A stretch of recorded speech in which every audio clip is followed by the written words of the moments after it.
Welcome, I'm Stephen J Garvey, founder, leader of National Citizens Alliance. Tonight I'm going to present an information session on Neuro Linguistic programming, NLP, that's what I will refer to, and mind control. And a lot of what National Citizens Alliance does as a federal party is help inform Canadians with the facts, with information about what is going on so they can make the best decisions. We also learn from the public, our members and supporters, so it's give and take back and forth. A big problem that we see is there's a number of Canadians who have been misinformed. They've been basically indoctrinated with certain beliefs, and it's impacting their decisions for themselves, their families, for the country. So tonight is all about how this is occurring, how Canadians are being manipulated, having their minds controlled, being controlled in how they think and act. And this is really, really happening. And this is what Neuro Linguistic programming, NLP, and mind control is all about. And I'm going to provide 3 examples tonight of this. There will be 3 separate video sections, so I will adjust the audio momentarily so you can hear them, and then I'll do some commentary on them. Please share your feedback tonight. I want to get into NLP now. So basically what this is about is the brain. We have 5 sensories. We have smell, touch, hearing, feeling, seeing, and taste. There's 5 senses. So that's our sensory to the world out there. Then there's linguistics, which is dealing with language and symbols. And then we have the programming part, and this is about modifying behavior through linguistics, neuro-linguistics. So you're using language and symbols to alter a person's view of reality, map of reality it's called. And that's what it's about. And there's different techniques to use because everyone has a fundamental map of reality, a view of reality in their brains that they use to view the world. So like I said, it's all about altering that map, getting ideas, different beliefs in there, and thereby controlling the individual. Some of the major techniques are calibration, and this is where you're tapping into certain reactions of an individual to certain information, so you can utilize that reaction to help alter what they're thinking and ultimately program them. Another one, key one, is anchoring ideas, beliefs into the map of a person's reality. And another one is mapping across, and this is tapping into certain experiences that the individual relates to, so you can use those experiences to tap into the reality. Another one is finally manipulation, and this is a combination of a whole bunch of things. It can be redirection in an interview, disruption in an interview, taking control of the conversation, distracting in the interview, discrediting, such as smearing, name-calling, insinuations. Also symbolism. And we're going to get into symbolism, how it's used in one of the videos. Look at this. And this will come up in one of the videos of one of these broadcasters using this symbolism. But there's different symbolism that they use, and it gets into the psyche of certain individuals and helps program them. And then another one is avoid answering questions, and that'll be in the 3rd example. And a lot of the linguistics has dual meaning. So it has meaning on the surface, and then there's a hidden meaning for the subconscious where they get into the map of reality of the individual. I'm going to get right into this. I'm going to play the first video. This is of Sean Hannity from Fox News, and he's interviewing a professor who teaches 9/11 theories, and this is commentary by someone looking at it from the standpoint of neuro linguistic programming. I'm just going to adjust the audio here really quick.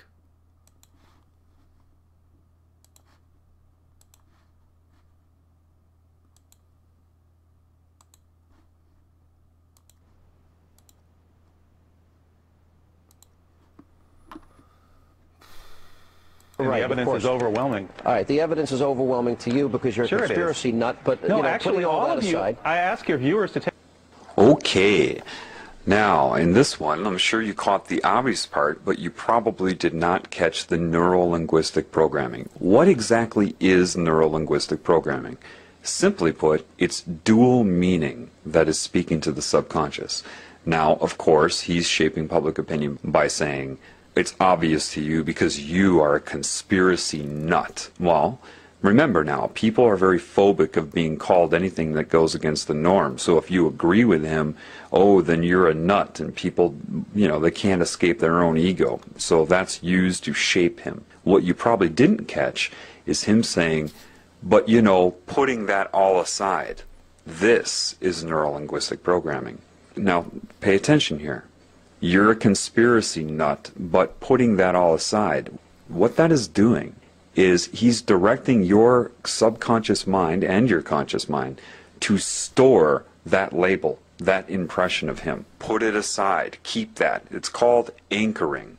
In neuro-linguistic programming, because I've watched a little bit of it, I didn't need to watch it to pick up on how they do this, but it allows you to get some of their terminology down. They call this anchoring.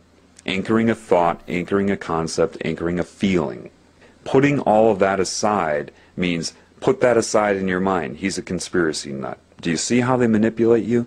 That's a very good lesson right there in neuro-linguistic programming.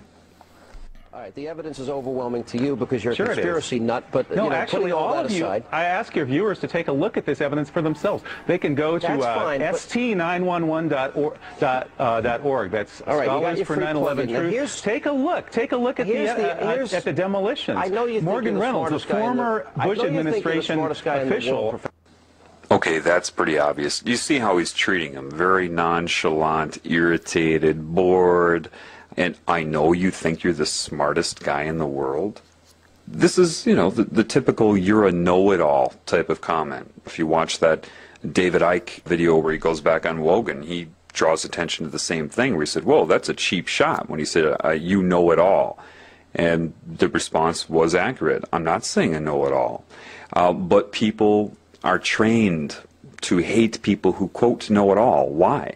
Because they want you to be dumb. That's why in society you have catchphrases that go around that people use, like, you think too much, you're too deep, you know it all. These have all become derogatory terms in this new Orwellian society. Haven't you noticed that? His response is petty and childish, but he means to be this way. It does nothing, it addresses nothing. He can't think of anything to say in response to the professor, so he has to take a cheap shot like this. I know you think you're the smartest guy in the world. That should be obvious to you, that is just overdoing it, creating, manifesting an insult, just again for one reason and one reason only, to disrupt his thinking and to program your mind on how to view him. Take a look at the demolitions. I know you Morgan Reynolds, a former Bush administration official, says that the Bush administration blew the World Trade Center to kingdom come. That's a direct quote from a member of the Bush administration itself. I know. Blew the World Trade Center to kingdom come. The Jews were told to leave. Well, we've heard a lot of these sick, bizarre theories. Okay, so suddenly he's an anti-Semite? When did that come about? I didn't hear him say anything about the Jews. What he's doing here is he's trying to link him to anti-Semitism. That's what they want to do. Now, anybody that's really trying to speak the truth in this world has no interest in focusing on a group or even an individual. What they try to focus on is the problem in general, outside of any group or individual that may be manifesting the symptoms of the problem.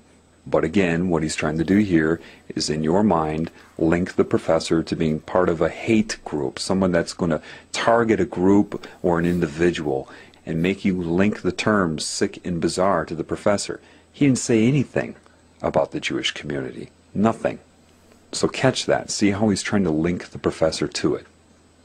The World Trade Center to kingdom come. That's a direct quote from a member of the Bush administration itself. I know. Blew and there the were World people Trade that Center said to that the kingdom Jews come. were told to leave. Well, we've heard a lot of these sick, bizarre theories. That's and I not don't the believe same any thing. of them, but you're allowed to believe what you want, but that's not what's at hand here. Okay, now another thing, just to make you aware, again, of just how much they're programming your mind. To you, it looks like a man that said that's not the issue at hand here. You need to start learning their language. Their language is dual meaning, which goes hand in hand with neuro linguistic programming. The issue at hand here, what he's doing is directing the professor to look at his hand. Now, why would he have the professor look at his hand? Well, if you look at his hand right now, you see it as what you've been told is the OK sign, right? Well, let's show you what it really means.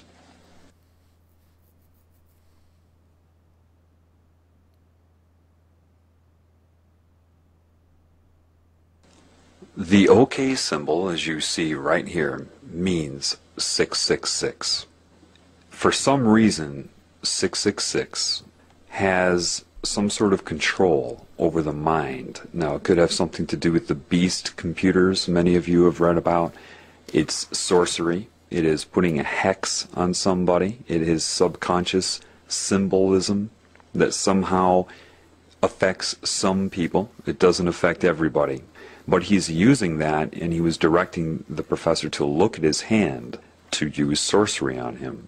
It's not that one thing will work. They try to use as many combinations of things as they can. But that is a symbol, and it means 666. And that is why he told him to look at his hand, or the issue at hand here told his mind subconsciously to look at his hand. Do you see? And that is what just occurred there. That's not what's at hand here. Meaning you are not allowed to believe what you want. And that also tells the population looking at him, because remember, he is also talking to people that are watching television. And so they are also instructed to look at his hand subconsciously or take notice of it subconsciously. And when he says you're allowed to believe what you want, but that's not what's at hand here, he's saying with the 666 rule over your mind, you are not allowed to believe what you want. And that speaks to your subconscious mind and programs people to not think. And that's what it means all around and all together. That's what just happened. Of them, but you're allowed to believe what you want, but that's not what's at hand here. The issue is whether or not you, with your bizarre theories, are the best. I think you have the bizarre theory. You think it was 19 Hang on bucks? a second. Okay, again saying his issues, his views are bizarre, right? But the reason he puts up his pinky there is because that is the weakest finger, that it would imply a small penis, not a potent man, using that in reference to him, saying that he is impotent, that he is bizarre, that he is weak, and that he is of the pinky. And that's why he chooses, of all fingers and all gestures, to speak about his theories, he puts his pinky up. And these are all subconscious sorcery methods. Again, sorcery is not some guy wearing a magician's hat. Part of sorcery is speaking to and manipulating the conscious mind from the subconscious. Well, it's a question whether or of not science. you, with your bizarre theories, are the best. I think you have the bizarre theory. You think it was 19 guys with box cutters led by a guy on dialysis in a cave in Afghanistan? That's ridiculous. Yeah. I mean, that's the craziest conspiracy theory of all of them. Mm-hmm. Okay, I wish I had the Twilight Zone music. Now, here's my next... See, all you can say is something to discredit him. I wish I had the Twilight Zone music. And then the people watching the televisions that say, yes, that must be weird. Twilight Zone music is weird. And the honest and credible news reporter is saying that about him. Okay? Now you see that all the neuro-linguistic programming is starting to get to the professor. He's starting to screw up his words. He's starting to screw up his concentration. He's mispronouncing. That's because there's a lot of negative energy being focused on him, interrupting his thought process. So you can see how he's starting to screw up his words, but he's still holding, with all of that working against him and being unaware of those techniques, he still holds his own, but you start to see it get to him a little bit. I mean, that's the craziest conspiracy theory of all of them. Mm-hmm. Okay, I wish I had the Twilight Zone music. Now, here's my next question. The issue that is at hand here, you're entitled to have your opinion. I don't really care what you believe. But if we're talking about a captive group of students in a class... Again, making a bored face as if he's nothing. He's the pinky. He's lower than low. I really don't care what you believe. But if we're talking about a captive group of students, okay, first he said that they implied that he wants his students to regurgitate. Now he's holding them captive, which goes hand in hand with what? Terrorism, hostages. He's subconsciously painting this professor to be what? A terrorist. So not only have they discredited him, but people are already getting in their minds that with this neuro-linguistic programming, now you understand what neuro-linguistic programming is. Neural, brain, linguistic, speech, programming the brain with speech via the subconscious. Dual meaning. I don't really care what you believe, but if we're talking about a captive group of students in a classroom, the question we've got to ask... Hang on a second. Well, they're sitting in your classroom, and you have a position of authority. I'm wondering, the question is whether or not you're the most competent to teach them. And most people think you're a nut. Now, this one should be obvious. Isn't he a person that's in a position of authority? And isn't he about as incompetent as you can get as far as love and honesty and caring about other life forms? Yet he turns it around because people believe what they hear and what they read. So if he says it first, and that's a big part of this, is trying to say things first before somebody else can say something, then it seems like they will always be on the defensive. And that's the whole point, is to keep the professor on the defensive. All right? And saying that he is detrimental to his students, when the truth is Fox News is incredibly detrimental to you, just in this short clip I'm showing you here, and people are watching this all day long.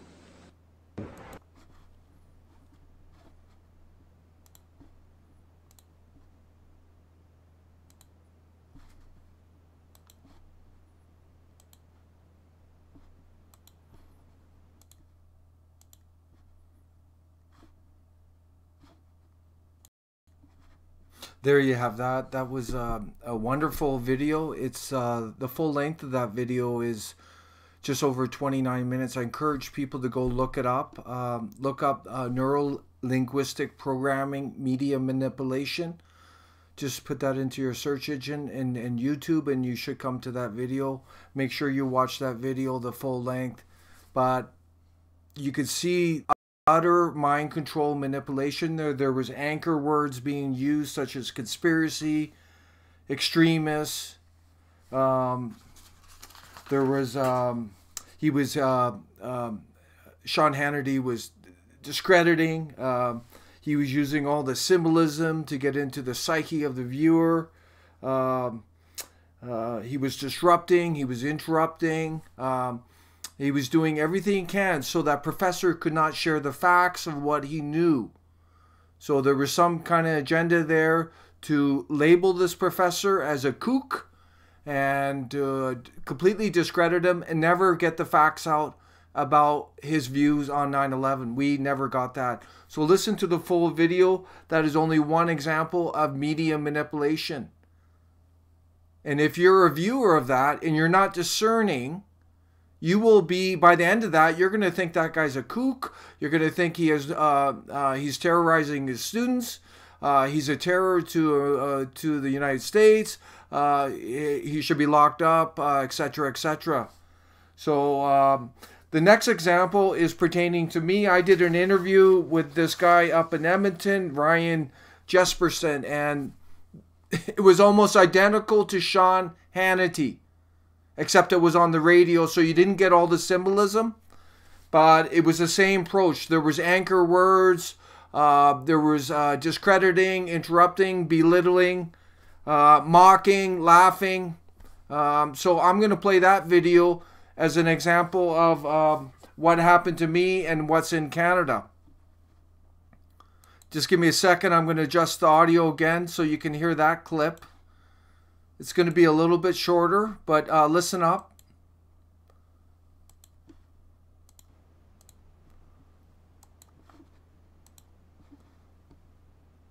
Going on?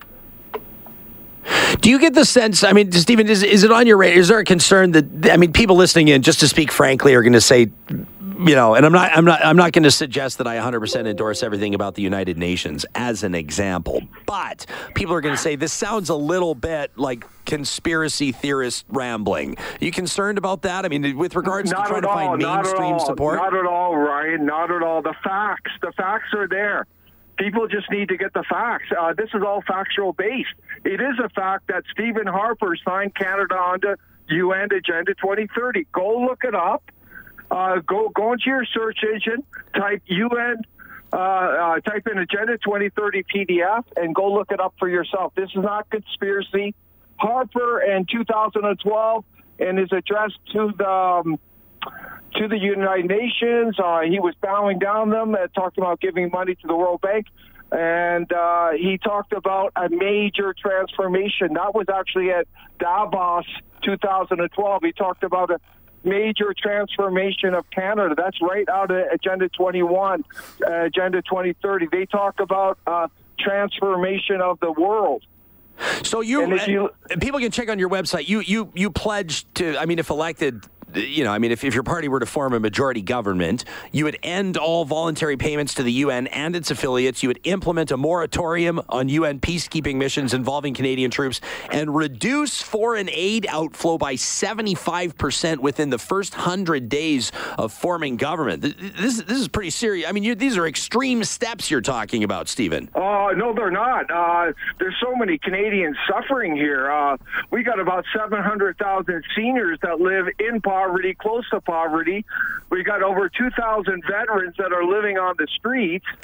We got students who can't find work, who are consumed with debt. We got single moms, single dads struggling to make ends meet, working 2 to 3 jobs. So we got to put our people, our country first, and that's our message. We're not against helping other people in the world, but the focus of the federal government and other governments have to be our people first. You talked There's about... nothing extreme about that. That's common sense. Stephen, I ask oftentimes people whether we're armchair politicians ourselves or aspiring politicians like yourself, opposition I'm not an leaders. Aspiring politician. Well, of course I'm you a non-career politician. I'm an elected leader of National Citizens Alliance, a registered federal party. Yeah, well, yeah, you're an aspiring politician. You want to be a politician, right? You want to be elected. It's not an insult. I don't want to be a career politician. I'll never be a career politician like they have in Ottawa. I'm a non-career politician, and that's what makes the core up of NCA. Hang on a second. So you want people to vote for you, but you don't want to go to Ottawa? No, I'm not saying that, but don't call me a career politician. No, I said aspiring. Because I view most of those career politicians as Ottawa the problem. Aspiring. You want to be aspiring. You want to be a politician, right? You're on the show. Why are you here then? I'm doing this because I see what's happening to our country. You know, my personal interest is secondary. Our focus is the Canadian people, our country.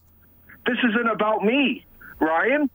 I don't understand that, but you know, come on, these politicians, go online, look it up. They're the second most viewed as liars in this country, and you know, we don't want to be affiliated with that. We are non-career, true grassroots, uncontrolled opposition. All right. Understand that. Yeah, no, I think I understand. Well, I don't understand. But what I'm saying, man, here's the deal. You want to be Prime Minister of Canada, right? I'm running as PM candidate in 2019 for the NCA. Yeah, I mean, so you're running in a riding in Calgary, I'm assuming. It will be the same riding that you ran in 2015? No. You're assuming a lot there. I'm asking you questions. I'm trying to decide if I should even keep this interview going. I don't know. But you're assuming I'm running in Calgary. I'm asking you a question. I've never had an interview like this in my career. I'm probably not running in Calgary. Where are you going to run? I'm not sure.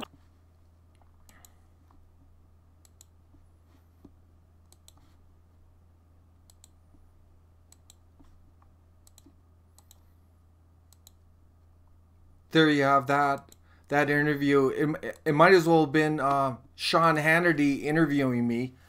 This Ryan Jesperson, who works for Global News, and he was using anchor words: conspiracy, extreme, armchair politician.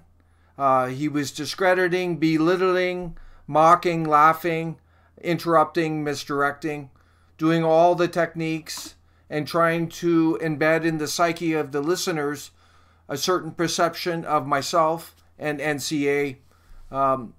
This is just NLP, Neuro Linguistic Programming, and mind control. That's all it was. And very sad. But listen to the full interview, and you'll see that it actually gets worse. He starts using the word bizarre, and it is what it is. But this is what the media does. This is what these politicians in Ottawa do. It's all manipulation and mind control. And I'm going to shift to the third example, and this is of Jordan Peterson. It's his response to a statement by Professor Ricardo Duchesne out of University of New Brunswick on the replacement of Euro-Canadians. And I will discuss this, but again, you'll see afterwards that there's all the anchor words, there's all the dismissiveness, and he doesn't even answer the question, and he starts making up false statements. It's unbelievable, but I will dissect it afterwards. But listen to this response here. I'm just going to adjust the audio again.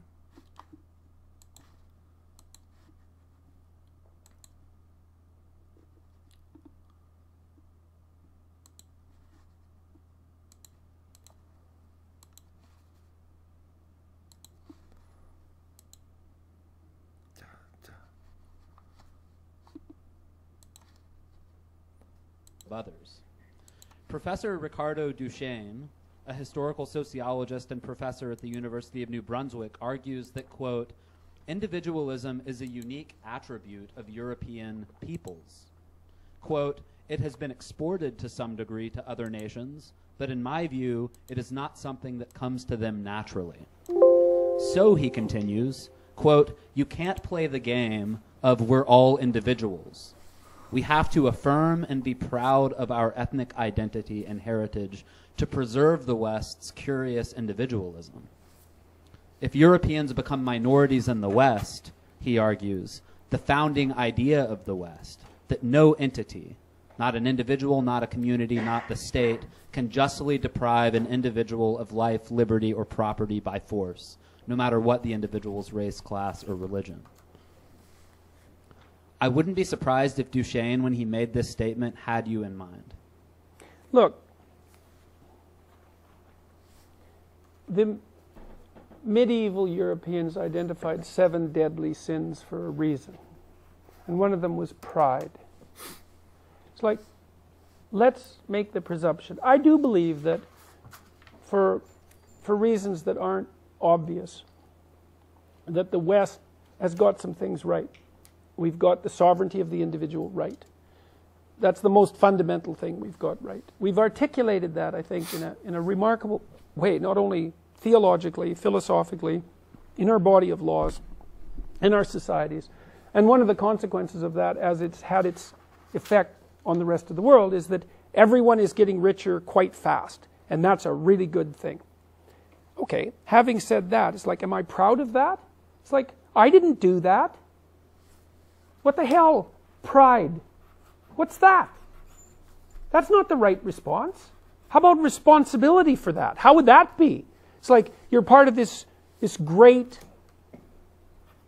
and unlikely set of propositions, this strange set of propositions that says that in some ineffable manner, the poorest person is as valuable as the king.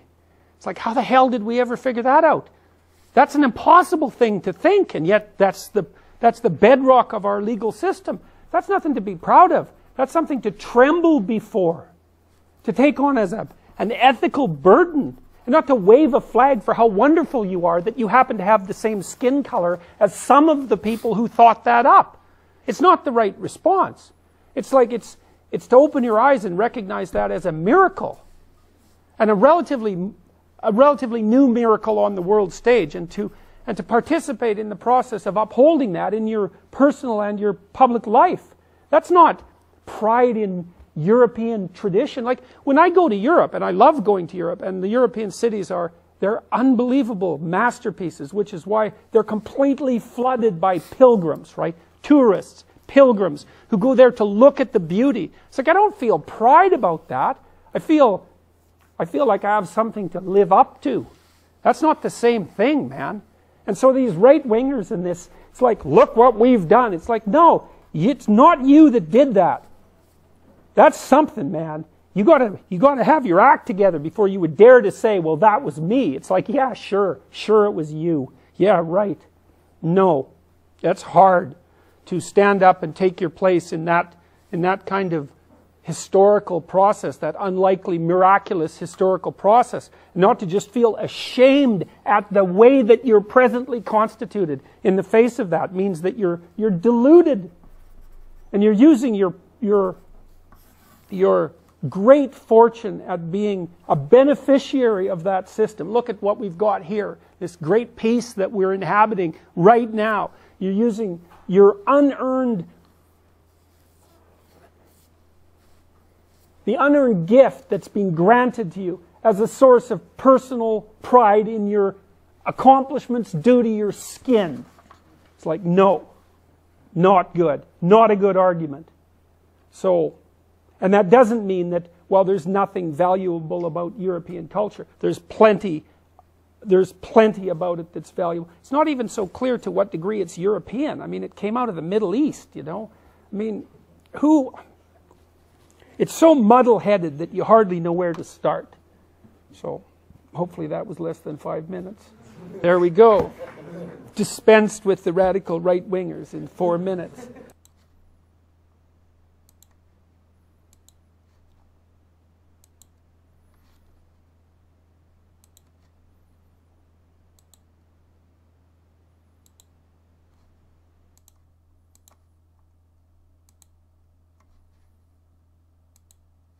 So that was textbook Neuro Linguistic Programming and Mind Control by Jordan Peterson, without question.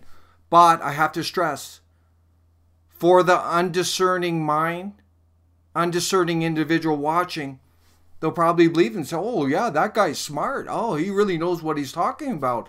He really made those Professor Duchesne look like a radical, what he called a radical right-winger. But let me show you the manipulation going on with this Jordan Peterson. And it's all about mind control, neuro linguistic programming. And remember, this guy is a psychologist. He knows all about this programming, and it looks like he's using it to full effect. So the first thing is the NLP anchor words used by Peterson. And the main one is skin color. Duchesne never mentioned skin color, but Peterson brings it up, and there's an obvious linkage to racism. So he's embedding that in the subconscious of the viewers. Skin color is an issue, and by extension, Duchesne is a racist. He also links in the word radical at the end, and this whole notion of pride he links in there, and he's making it out that pride is a bad thing. Is something should be avoided. So having pride in your home, pride in your work ethic, pride in your family, that your beautiful family is a bad thing. So he's trying to embed that into people.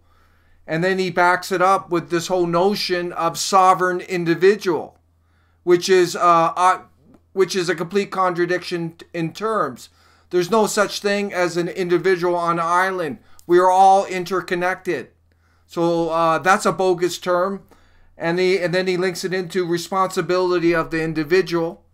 And I'm going to get back to that. But the bottom line is, Peterson did not even answer the question. He did all this, all this talk, nonsense. He never answered the question, which is, Euro-Canadians are being replaced through the sustained mass immigration. He never answered that question.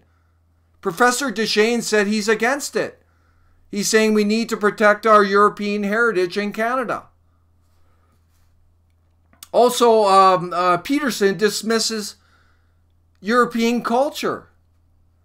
He claims it stems from the Middle East, Islamic culture. And that's a completely absurd. So he's mouthing misinformation, absurdities, as if they're truth. Manipulating the audience into believing something that's not true. Go look it up yourself. That is absolutely absurd.